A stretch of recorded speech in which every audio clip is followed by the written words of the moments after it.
नमस्कार दोस्तों।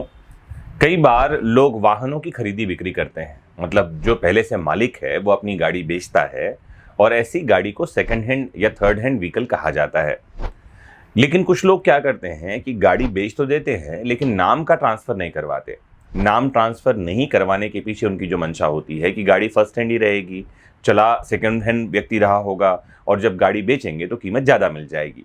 लेकिन क्या आपको पता है कि अगर गाड़ी का नाम ट्रांसफर नहीं करवाया है तो गाड़ी मालिक को नुकसान हो सकता है। सेक्शन 50 है मोटर व्हीकल एक्ट का, जहां इसके बारे में प्रावधान है। मुझे जो क्वेश्चन पूछा गया है वो क्वेश्चन यही है कि अगर नाम ट्रांसफर नहीं करवाएं तो गाड़ी मालिक को या खरीदने वाले को कोई नुकसान है क्या। आइए आज इस पर डिटेल चर्चा करते हैं। अगर आप गाड़ी खरीदने या बेचने का कोई मन बना रहे हैं तो आपको ये लेक्चर देखना ही चाहिए, और अगर आप लॉ के स्टूडेंट हैं तो आपके लिए तो कानूनी जानकारी बहुत जरूरी है। तो जुड़ जाइए लास्ट तक और समझिए कानूनी प्रावधानों को। तो मोटर व्हीकल एक्ट 1988 सेक्शन 50 में स्पष्ट किया गया है कि जिस दिन पुराना वाहन बेचा गया है उस दिन से अगले 14 दिन के भीतर जिस शख्स ने वाहन खरीदा है उसे वाहन को अपने नाम पर ट्रांसफर करवाना होगा। अगर वाहन का खरीदना बेचना अलग अलग राज्यों में हुआ है तो वाहन को नाम पर ट्रांसफर करवाने के लिए नए मालिक को 45 दिनों का समय दिया गया है। स्टैंप पर अगर कोई लेखा पढ़ी की जानी है तो उसकी वैधता सिर्फ 14 दिनों की होती है, क्योंकि इस समय के भीतर वाहन की ओनरशिप को ट्रांसफर किया जाना चाहिए।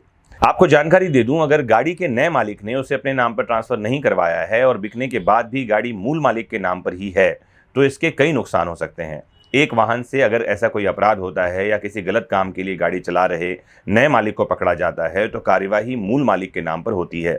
आरोपी भी वही माना जाएगा क्योंकि गाड़ी उसी के नाम पर रजिस्टर्ड होगी। आपको यह भी जानकारी दे दूं कि अगर गाड़ी बेचने के बाद कोई सड़क दुर्घटना होती है तो उसकी जिम्मेदारी भी गाड़ी मालिक पर आती है। गाड़ी मालिक कौन है? जो गाड़ी का मूल मालिक है, यानी कि जिसके नाम पर गाड़ी है। अगर गाड़ी में नाम ट्रांसफर नहीं हुआ है तो जो पुराना मालिक है उसको ही गाड़ी का मालिक समझा जाता है। अगर कोई सड़क दुर्घटना में प्रकरण बनता है तो ये आपराधिक और सिविल दोनों हो सकता है। आपराधिक प्रकरण में सजा, जुर्माना, जेल दोनों हो सकता है और सिविल मामलों में क्षतिपूर्ति भरना पड़ सकता है।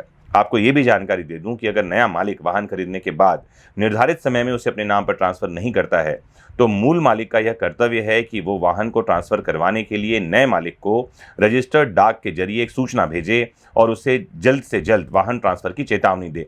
ट्रांसफर न किए जाने पर वाहन का कब्जा वापस मांगा जाना चाहिए। क्षेत्रीय परिवहन जो कार्यालय है, जिसे आप आरटीओ ऑफिस कहते हैं, उसको भी एक आवेदन पत्र दिया जा सकता है और उससे अनुरोध करना चाहिए कि वो रजिस्ट्रेशन को निरस्त कर दें। आपको ये भी जानकारी दे दूं कि इन सब तरीकों से काम न बने तो अदालत में जाकर नए मालिक के खिलाफ आपराधिक और सिविल मुकदमा दायर किया जा सकता है। तो जो कुछ भी मैंने बताया उससे एक बात आपको समझ में आई होगी कि जो गाड़ी का मालिक है नुकसान उसको ही होता है। जो नया मालिक है, यानी जिसने सेकंड हैंड गाड़ी खरीदी है, कई बार उसे कोई नुकसान नहीं होता। इसीलिए गाड़ी बेचने वाले की पहली जिम्मेदारी ये है कि वो नाम ट्रांसफर कर दे।